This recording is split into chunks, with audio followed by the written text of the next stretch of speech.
What's the dumbest thing you've ever heard? I started driving for Uber about 3 years ago to make extra cash on weekends. I work a T during the week, but the extra $400 or $500 a month helps with student loans. I drive a 2015 Honda Civic with a manual transmission because I've always preferred stick shifts. Something about having more control over the car just feels right to me. Most rides are pretty standard. Pick someone up, make small talk if they seem into it, drop them off, move on to the next one. Some people want complete silence, and I'm fine with that too. I keep a good rating, keep my car clean, don't do anything weird, just trying to make some money and get people where they need to go safely. This particular Saturday night in August, I got a ping from downtown San Jose around 11 p.m. Picked up this woman named Ashley from outside a bar. She looked to be in her late 20s, dressed up like she'd been out with friends. She got in the back seat, said a quick hello, and immediately went to her phone. Fine by me. I confirmed the address and started driving. The route to her place was about 15 minutes through the city. Stop and go traffic because of weekend bar crowds. I wasn't saying anything. She wasn't saying anything. Just normal quiet ride. I was shifting gears like I always do. Downshifting at red lights, upshifting when traffic opened up. Standard driving in a manual car. About 8 minutes into the trip, Ashley suddenly spoke up, said she was feeling uncomfortable. I glanced in the rearview mirror confused. I hadn't done anything. Hadn't tried to make conversation, hadn't taken any weird routes.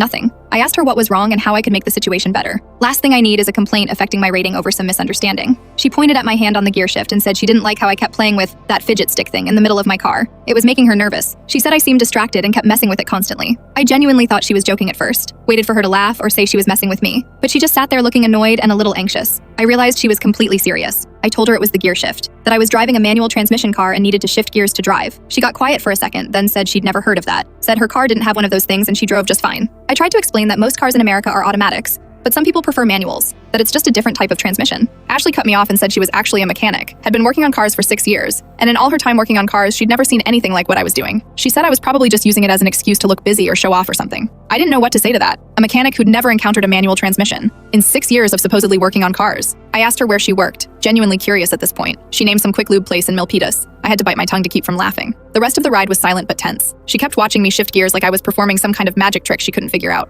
Every time I moved the shifter, I could see her tense up in the mirror. When we got to her apartment complex, she got out without saying thank you or goodbye, just slammed the door and walked away. I sat there for a minute, just processing what had happened. About 10 minutes later, I got the notification. 1-star rating. Comment said driver was distracted and playing with car controls unnecessarily during trip. Made passenger feel unsafe. I tried to dispute it through Uber, explained the whole situation. They didn't remove the rating, but at least didn't count it against me for any warnings or anything. The support person I chatted with said they'd noted that the passenger clearly didn't understand manual transmissions, and the complaint was invalid. I told the story to my roommate Brian when I got home that night. He didn't believe me at first. Made me swear on everything that I wasn't exaggerating. When he realized I was telling the truth, he laughed so hard he cried. A mechanic, 6 years working on cars. Never seen a manual transmission. I still think about Ashley sometimes when I'm shifting gears. Wonder if she ever figured it out, or if she's still out there thinking I was just fidgeting with some weird stick for no reason.